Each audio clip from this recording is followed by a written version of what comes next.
بسم اللہ الرحمن الرحیم۔ السلام علیکم، میں محمد سلمان، آپ دیکھ رہے ہیں MSY آفیشیل۔ آج MQM پاکستان کے 2 دھڑوں کے 3 جلسے ہوئے۔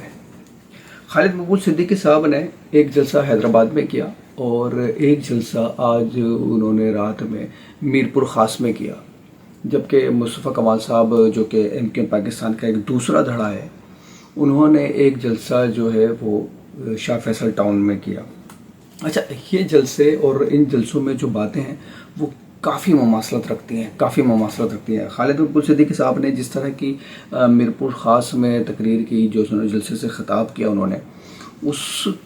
اس خطاب کو سن کے ایسا لگ رہا تھا جیسے وہ کسی جلسے سے خطاب نہیں کر رہے، وہ اپنی تاریخ بتا رہے ہیں۔ وہ یہ بتا رہے ہیں کہ 90s میں یہ MQM کیا تھی،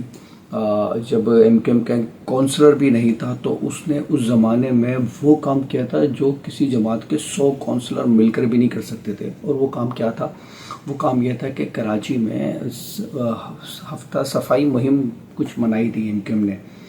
اور اس میں وہ بڑی بھرپور شرکت کی تھی کارکنان نے، اور بڑا زبردست کام کیا تھا، پورا کراچی چمکا دیا تھا۔ اس میں کوئی شک نہیں۔ خالد مقبول صدیقی صاحب اس وقت جو MQM کے کارکنان تھے، انہوں نے الطاف حسین صاحب کی ایک دفعہ کہنے پہ ہفتہ مہم صفائی منائی تھی، اور واقعی کراچی کو انہوں نے کراچی کی شکل نکال دی تھی۔ بالکل ایک کارکن، پڑھا لکھا لڑکا، وہ اس وقت انہوں نے یہ نہیں دیکھا تھا کہ کون کیا ویلیو رکھتا ہے، کیا کام کرتا ہے، کیا نہیں کرتا۔ صرف اپنے قائد، اپنے اس لیڈر کے کہنے کی بنیاد پر انہوں نے پورے کراچی میں جھاڑو لگا دی تھی۔ اور آپ بھی شاید اسی جماعت کا اس وقت کا ایک کارکن ہی تھے۔ اس کے بعد آپ نے کہا کہ میں نے آج تک 5 دفعہ وفاقی وزیر رہا ہوں، میں نے اپنی جماعت نے مجھے 5 روپے لگانے نہیں دیے۔ اور آپ نے ایک باتیں آپ نے بڑی زبردست کی۔ آپ نے کہا کہ MQM پاکستان وہ جماعت ہے جہاں پہ موروثی سیاست نہیں ہے۔ بالکل اس طرح جس طرح پیپلز پارٹی کے اندر بھٹو صاحب تھے، بھٹو صاحب کے بعد بے نظیر صاحبہ آئیں، پھر زرداری صاحب آئے، پھر بلاول آئے، اب خاتون اول جو ہیں آصفہ بھٹو صاحبہ وہ ہیں۔ اسی طرح اگر ہم نون لیگ میں دیکھیں تو پہلے نواز شریف صاحب تھے، پھر شہباز شریف صاحب آئے، پھر ان کی جو بیٹی ہیں وہ آئیں، پھر ان کا شہباز شریف صاحب کا بیٹا حمزہ شہباز آیا۔ اب اسی طریقے سے یہ سارے چل رہے ہیں۔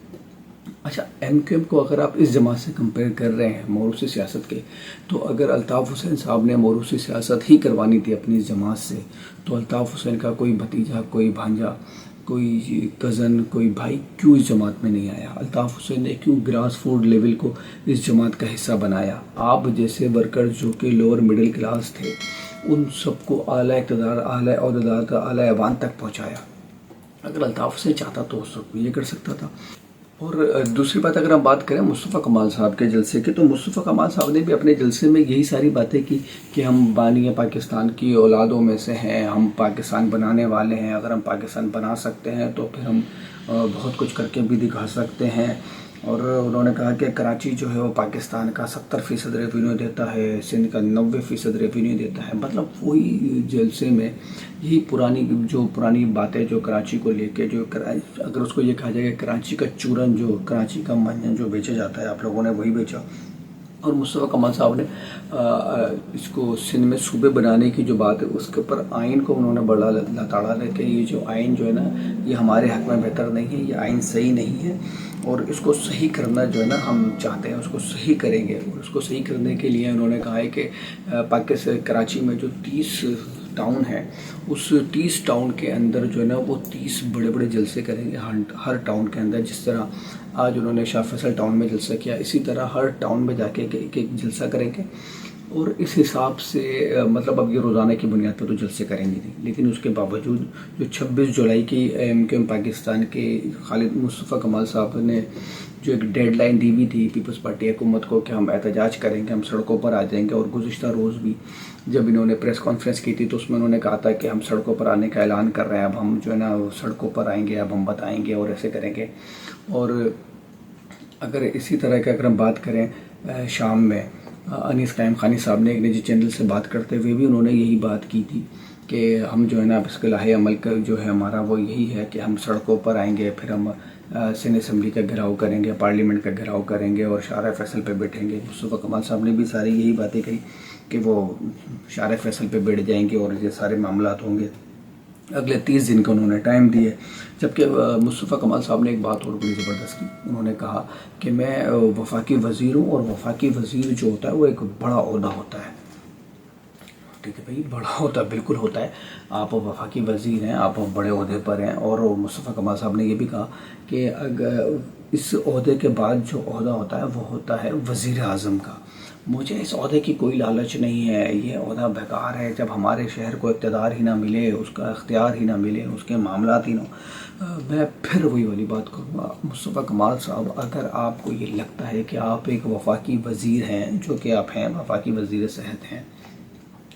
آپ کے وفاقی وزیر ہونے کے باوجود اگر کراچی کو اس کے حقوق نہیں مل رہے، اس کے اختیارات نہیں مل رہے، تو کیا فائدہ آپ کا پارلیمنٹ میں بیٹھنے کا؟ آپ کیوں استعفیٰ نہیں دے رہے؟ آپ کیوں یہ پارلیمنٹ کے فلور پہ کھڑے ہو کر یہ بات نہیں کرتے کہ میں ایک وفاقی وزیر اپنے شہر کو، اپنی جماعت کو ریپرزینٹ کرتے ہوئے اپنے صوبے کے ساتھ جو ناانصافی ہو رہی ہے، کراچی کے ساتھ جو ناانصافی ہو رہی ہے، زیادتی ہو رہی ہے، پیپلز پارٹی جو صوبے بنانے کی بات کے اوپر ہم پر لسانیت کا الزام لگاتی ہے، ہمیں سندھ توڑنے کی بات کرتی ہے، جس کی آپ نے بڑی اچھی مثال دی کہ اگر ایک گھر ہے، اگر اس کے اندر فلور بن رہے ہیں تو یہ اس کی توڑنا تھوڑی ہوا، اس کا بنٹوارا تھوڑی ہوا، یہ تو آپ اس کی کنسٹرکشن کر رہے ہیں، اس کو آپ اچھا خوبصورت بنا رہے ہیں۔ بالکل، تو اسی طریقے سے آپ نے فلور پہ کھڑے ہو کر اپنے استعفے کا ڈیمانڈ کیوں نہیں کیا؟ آپ نے یہ کیوں نہیں بولا کیا فائدہ میرے ایسے وفاقی وزیر ہونے کا جب میرا شہر اقتدار سے محروم ہے، اختیارات سے محروم ہے، وسائل کی جنگ ہے، مسائل کے مسئلے ہیں؟ تو آپ نے یہ کیوں ساری باتیں نہیں کی؟ اور دوسری بات یہ، اگر ہم گزشتہ روز کی بات کریں، آفاق احمد صاحب نے لانڈی میں بیت الحمزہ کے قریب جلسہ کیا، بڑا زبردست جلسہ تھا، اور اس جلسے کو دیکھ کر واقعی لگا کہ ایک بار پھر 90s یا 80s کی جو MQM ہے وہ کھڑی ہو گئی ہے۔ اور آفاق احمد صاحب نے بڑی مستند اور دھیمے الفاظوں میں جو باتیں کی، وہ شاید اس MQM کو، اس چائنا کی MQM کو، جس کو ہم چائنا کی MQM کہتے ہیں، کیونکہ اس کے اندر 3-4 دھڑے بن کر نا، مصطفیٰ کمال صاحب کا ایک الگ دھڑا ہے، خالد مقبول صدیقی صاحب کا ایک الگ دھڑا ہے، مصطفیٰ کمال صاحب کا ایک دھڑا ہے، عشرت العباد صاحب جو کہ ابھی اس وقت تو پارٹی میں کہیں آگے بچے نظر نہیں آتے، لیکن وہ بھی اسی MQM کا حصہ ہی ہیں۔ اسی طرح وسیم اختر صاحب ایک الگ لائن لے کے چل رہے ہیں، اور رؤوف صدیقی صاحب کو، وہ تو مطلب مصطفیٰ کمال صاحب کے ساتھ بھی دکھتے ہیں، تو وہ خالد مقبول صدیقی صاحب کے ساتھ بھی دکھتے ہیں۔ اور فاروق ستار صاحب کی اگر بات کریں، انہوں نے تو گیم کر دیا ہے کشمیر الیکشن کے نام پر، انہوں نے نون لیگ میں حق میں دستبردار ہو گئے، نون لیگ کے حق میں کہ ہم وہاں پہ جو ہے وہ نون لیگ کے حق میں دستبردار کرتے ہیں، اور شاید اس کا صرف ایک ریزن یہی ہے کہ وہ یہ چاہتے ہیں کہ نون لیگ کے حق میں دستبردار ہونے کے بعد ان کو کراچی میں گورنرشپ جو ہے وہ ایک بار پھر ملے، اور کامران ٹیسوری صاحب جو مصطفیٰ فاروق ستار صاحب کے چہیتے ہیں، جن کے لیے وہ کوششیں کر رہے ہیں، جن کی ڈیڈ لائن صرف ایک ہی ہے کہ کامران ٹیسوری کو گورنر بنایا جائے،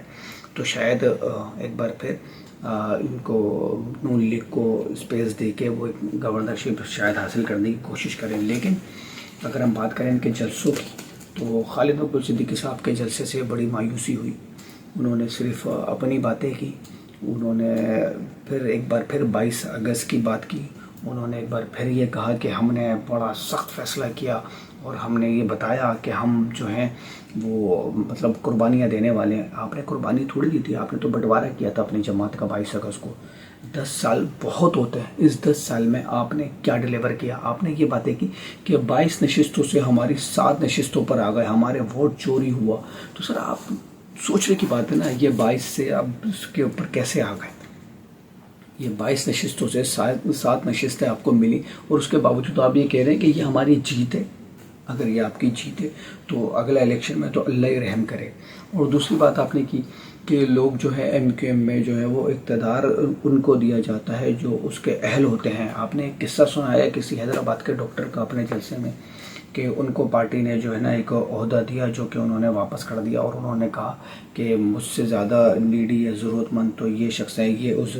عہدے کے اہلیت رکھتے ہیں۔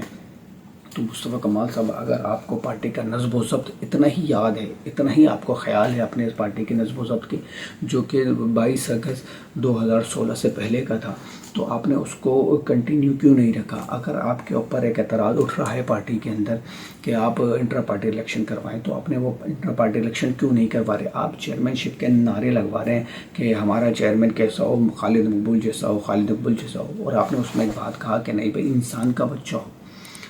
چیئرمین انسان کا بچہ ہی ہونا چاہیے۔ تو آپ کو اس چیز کو مد نظر رکھتے ہوئے، اس چیز کو تھوڑا سا خیال رکھتے ہوئے، آپ اپنے اختلافات کو سائٹ پہ رکھیں۔ جو آفاق احمد نے بات کی کہ مل کر بیٹھیں، اس آپ مہاجر نام کے ساتھ اگر سیاست کر رہے ہیں، مہاجر نام کے لیے سیاست کر رہے ہیں، کراچی کے لیے سیاست کر رہے ہیں، تو آپ کو ایک جھنڈے کے نیچے مل کر بیٹھ کر اس کو سیاست کرنی ہوگی۔ کراچی کے مسائل اور وسائل کو بروئے کار لاتے ہوئے کراچی کے عوام کو ریلیف دینا ہوگا۔ لیکن آج مصطفیٰ کمال صاحب ہوں، خالد مقبول صدیقی صاحب ہوں، فاروق ستار صاحب ہوں، سب کے سب اپنی اپنی سیاست، اپنی اپنی دکان چمکانے کی بات کر رہے ہیں۔ ایک واحد آفاق احمد ہے جس نے سب کو جوڑنے کی بات کری، جس نے کہا کہ آرمی چیف صاحب سے انہوں نے اپیل کی کہ میں چاہتا ہوں کہ آرمی چیف صاحب جو ہیں وہ ڈائیلاگ کی بات کریں، جس سے اختلافات ہیں، جس سے غداری کے مکالمات ہیں، غداری کے الزامات ہیں، ان سب کے ساتھ بیٹھ کر بات کی جائے۔ کوئی غدار نہیں ہے، سب محب وطن ہے۔ یہ ساری باتیں کرنی تھی خالد مقبول صدیقی کو، مصطفیٰ کمال کو، اپنے جلسوں میں کارکنان جو منتشر ہوئے ہیں ان کو یکجا کرنے کے لیے۔ لیکن آج بڑی مایوسی ہوئی ان تینوں جلسوں سے مصطفیٰ MQM پاکستان کے، جس میں انہوں نے صرف اپنی اور اپنی سیاست کی بات کی۔